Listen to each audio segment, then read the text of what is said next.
Skarloey and his driver heard the noise and looked up. "Avalanche!" they cried.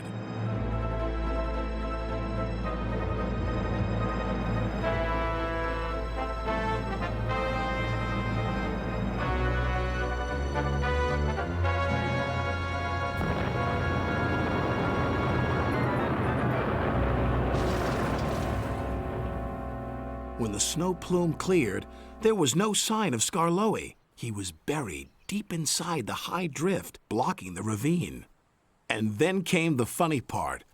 "What's the funny part about an avalanche?" asked Thomas. Well, no one knew that the heat from Skarloey's engine had helped to make an igloo. It's a snowball. It's a snow house. It's an engine. They cleared away the ice, only to find Skarloey's driver and fireman drinking cocoa as if nothing had happened. "Lucky for him, but it just goes to show you can't trust freight cars," said Thomas. "Or snow," said Rusty. The men had just cleared the snow away from him when Gordon puffed by with his machine. "Hey, look out! There's snow about!" He stopped by the tunnel and wheezed loudly. Then it happened. Oh no.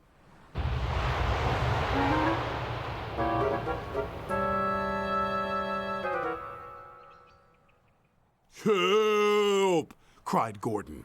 "If Skarloey survived a snowfall, surely a big proud engine like you can do the same," chuckled Thomas. "Paw!" moaned Gordon from within, and then fell as silent as the snow.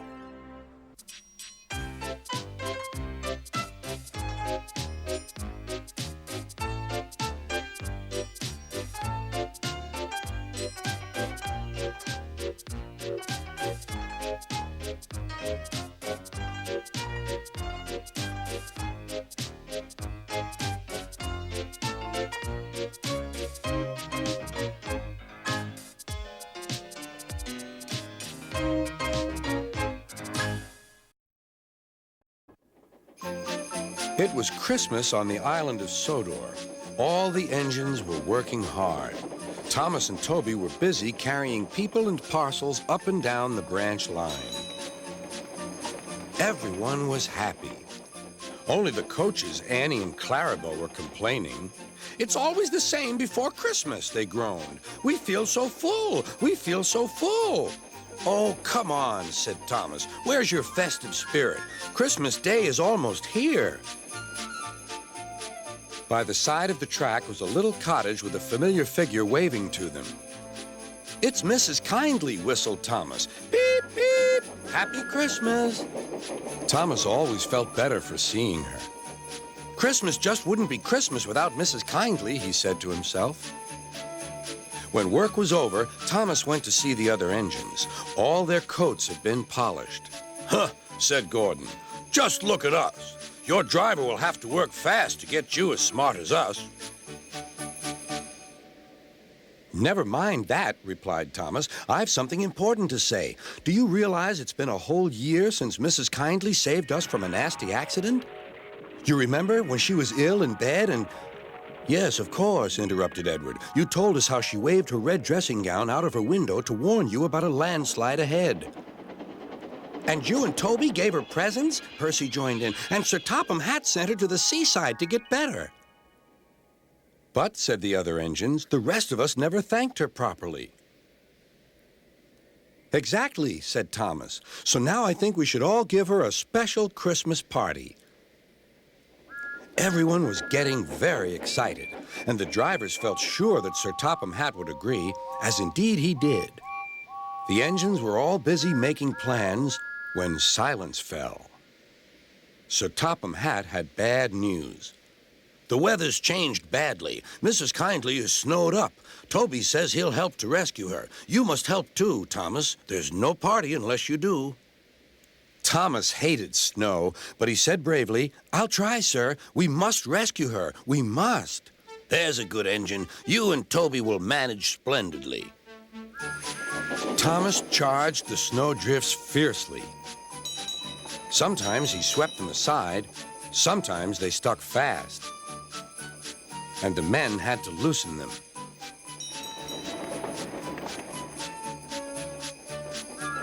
But at the cutting near the cottage, they could go no further. "Look at that!" exclaimed Thomas's fireman. "Beep, beep! Here we are!" An answering wave came from an upstairs window. Then they heard a familiar sound. "That's Terence, the tractor," said Thomas. "He's come to help, too."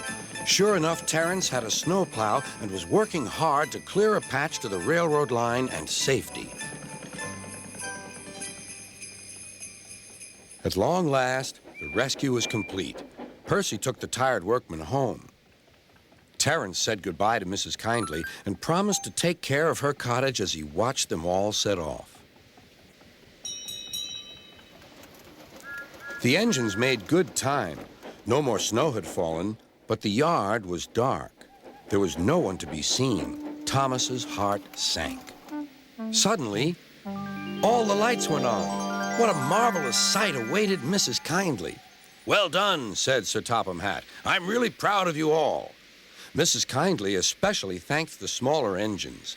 "Thomas and Toby are old friends," she said. "And now, Percy, you are my friend, too." Percy was very pleased. "3 cheers for Mrs. Kindly," he called. "Beep, beep, beep." They all whistled. "We wish you a Merry Christmas, we wish you a Merry Christmas, we wish you a Merry Christmas and a Happy New Year."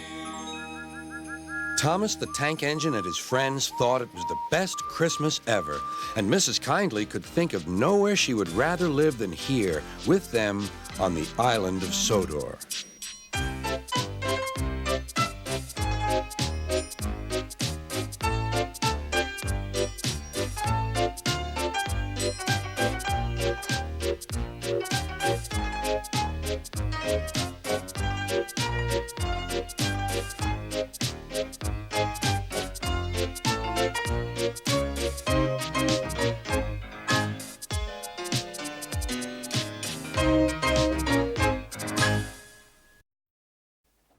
It was 2 days before Christmas. Many children were expected on the Island of Sodor. All the engines were busy with the final preparations. Sir Topham Hatt wanted this year's carol party to be an extra special celebration. Sir Topham Hatt was now waiting impatiently for Thomas. "Quickly now," he said. "Our Christmas tree has arrived just in time. I want you to fetch it, Thomas. Duck can look after Annie and Clarabelle until you get back." "Will we be able to sing carols, too?" asked Thomas. "We'll see," promised Sir Topham Hatt. "It would be nice to sing carols again," sighed Thomas as he set off on his important mission.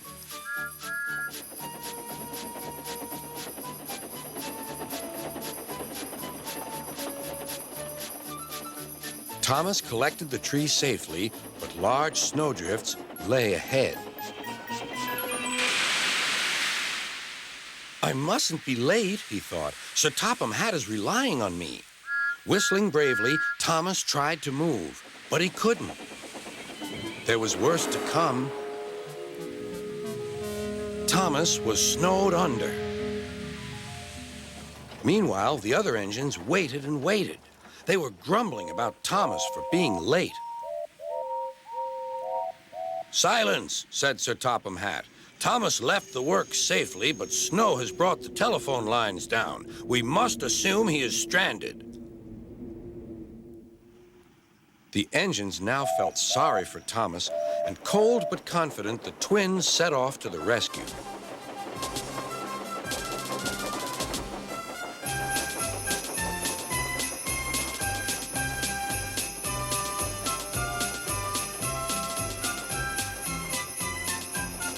Suddenly, they came to a drift that was deeper than the rest. "Help!" "Hush," said Donald. "I can hear something."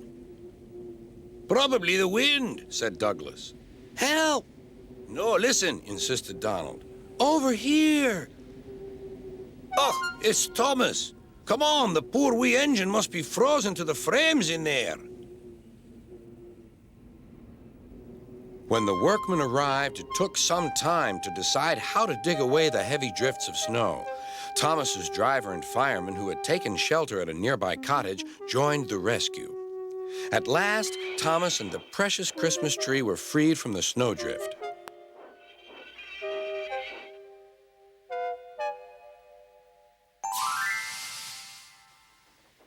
Then they set off once more to finish their long journey.